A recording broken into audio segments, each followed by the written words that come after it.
Good morning. তোমরা সব কেমন আছো? আশা করি ভালো আছো। আমিও খুব ভালো আছি।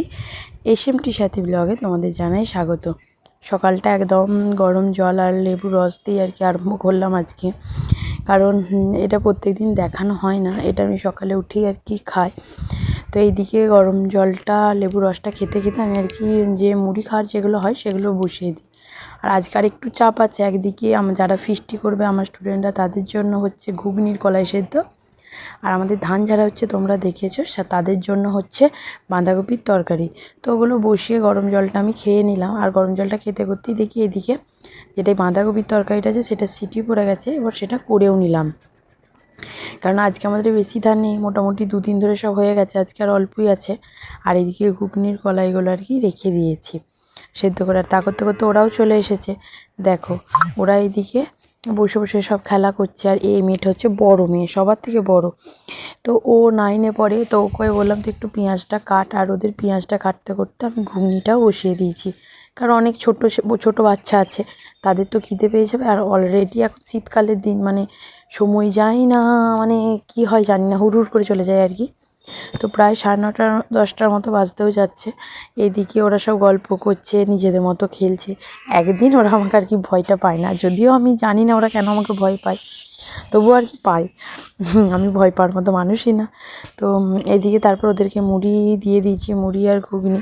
তো ওরা এদিকে খাচ্ছে, আর আমরাও তারপর সব খেয়ে নিয়ে যাব বাজার। জিনিসগুলো আনতে হবে, যেমন চিকেন, টুকটাক যে জিনিসগুলো কেনার আছে সেগুলো আনতে হবে। মোটামুটি আমি আমার বাড়ি থেকেই সব দিয়ে দিচ্ছি। তারপরে এসে আর কি একদম বাজার থেকে এসে একদম এখন বেজে গেছে অলরেডি 11:30। আমি ভাত বসিয়ে দিয়ে গেছিলাম, মাকে বলেছিলাম দেখতে, যেগুলো সিটি মারার, মানে যেমন আলু ভাত, মানে আলু মাখা যেটা হবে সেটা আলু ভাতে আমরা বলি। তো আলু ভাতেটাও সেদ্ধ করতে দিয়েছি। আলু ভাতের জন্যই পেঁয়াজ লঙ্কা মাখা হচ্ছে আর কি, মানে গরিব মানুষদের গরিবের মতো ফিস্টি আর কি। তো এইদিকে চিকেনের মশলাটাকে আর কি কষিয়ে দিচ্ছি, কষাতেও বসিয়ে দিয়েছি। মানে রান্নাটা তাড়াতাড়ি হয়ে গেছিলো, কারণ সব কিছু আমি করেই গিয়েছিলাম। শুধু হিসাব মতো চিকেনটা আর চাটনিটাই করতে বাকি ছিল। আর চিকেন করতেও বেশিক্ষণ লাগে না, চাটনি এসে পাঁপড়ও ভেজেছি। আর এদিকে মাকে বলেছি আর কি আলু ভাতেটা মাখতে। মা এদিকে আলু ভাতেটা মাখছে, আর এদিকে আমি আর কি চিকেনটা করছি। দেখতে পাচ্ছ চিকেনটা কেমন দেখতে হচ্ছে, মানে এটা পুরো চিকেন থেকে যে জলটা বেরোয় সেই জলটা আর কি বেরোইছে। তো আমি এখন চিকেনটা ভালো করে নেবো। আর ওদেরকে আমি বলেছি আর কি একে একে, মানে ম্যাক্সিমাম জনকে আর কি চান করতে বাটিয়ে দিয়েছি, শুধু এরা দুজনাই আছে। আর আমার ছেলেটা না একটু চিকেন কষা খেতে ভালোবাসে, তাই ওকে 1 পিস দিলাম, এদের দুজনকে 1 পিস করে দিলাম। তো ওরাও দেখো ওরাও বসে আর কি খেয়ে নিচ্ছে, তারপরে আর কি খেয়ে নেবে আর কি। তারপরে মানে জল দিয়ে দিয়েছিলাম। এই দেখো এরা দুজন খাচ্ছে, ও খাচ্ছে। তো আমার ছেলেটা চিকেন কষাটাই খেতে একটু পছন্দ করে। আর এদিকে দেখো চিকেনটা ফুটছে। মোটামুটি চিকেনটা হয়ে গেলে আর চাটনি হতে তো মানে বেশিক্ষণের কাজ নেই, ওটা একদম খুব কম সময়ই লাগে। তো এই দেখো চিকেনটা মোটামুটি হয়ে গেছে। চিকেনটার কালার হয়েছে আমার এরকম আর কি, পুরো ধনেপাতা দিয়ে করেছি, খুব সুন্দর খেতেও হয়েছিল। আর দেখবে ফিস্টি রান্না একরকম খেতে হবে, তাতে তুমি যেমন করেই রাঁধো। আমার তো মনে হয় আর যখন বাড়িতে রাঁধবে তখন তুমি যত ভালো করে রাঁধো মাঝে মাঝে খারাপ হয়ে যায়, এরকম আর কি। আমাদের মেনু 2টো হাঁড়িতে ভাত, এইদিকে হচ্ছে আলু ভাতে মাখা, এই তারপরে হচ্ছে আমাদের চাটনি, পাঁপড় তো তোমরা দেখিয়ে দিচ্ছি তোমাদের। আর এই হচ্ছে লাল চিকেনের ঝোল। তো মোটামুটি পাঁপড় টাপড় নিয়ে ওরা সব ওপরে সব নিয়ে চলে এসেছি, নিচে রান্না করলেও আর কি ওপরে বসে খাওয়ানো হয়েছে। আর প্রথম ছোটো বাচ্চাগুলোকে একদম বসিয়ে দিয়েছি, যেমন আমার ছেলেটা, ওদেরকে পুরো ওদের পরপর যারা খুব বাচ্চা তাদেরকে একসাথে বসাইছি, তারপরে যারা মিডিয়াম তাদেরকে একসাথে বসাইছি, যারা বড় তারা আমরা সব একসাথে বসেছিলাম আর কি। এদিকে এখানে ঢাকা দিয়ে তো মানে সব তরকারি ভাত রেখেছি। আর এদিকে দেখো মিডিয়াম যাদের তাদেরকেও বসিয়ে দিচ্ছি। পিছনে বড়গুলো আছে, বড়গুলো আমরা সবার শেষে আর কি একসাথে খাবো। তো এইদিকে বড় মোটামুটি এদের খাওয়াও হয়ে গেছে, তারপর আমাদের খাওয়াও হয়ে গেছে। মোটামুটি আমি সব ধোয়াধুয়ি করে সব রেখে দিয়েছি। তারপরে আর কি এরা এখন কি খেলছে এই খেলাটা আমিও জানি না, আমি আর কি ছোটোবেলায় খেলিনি, বেশ ভালো লাগছিলো দেখতে।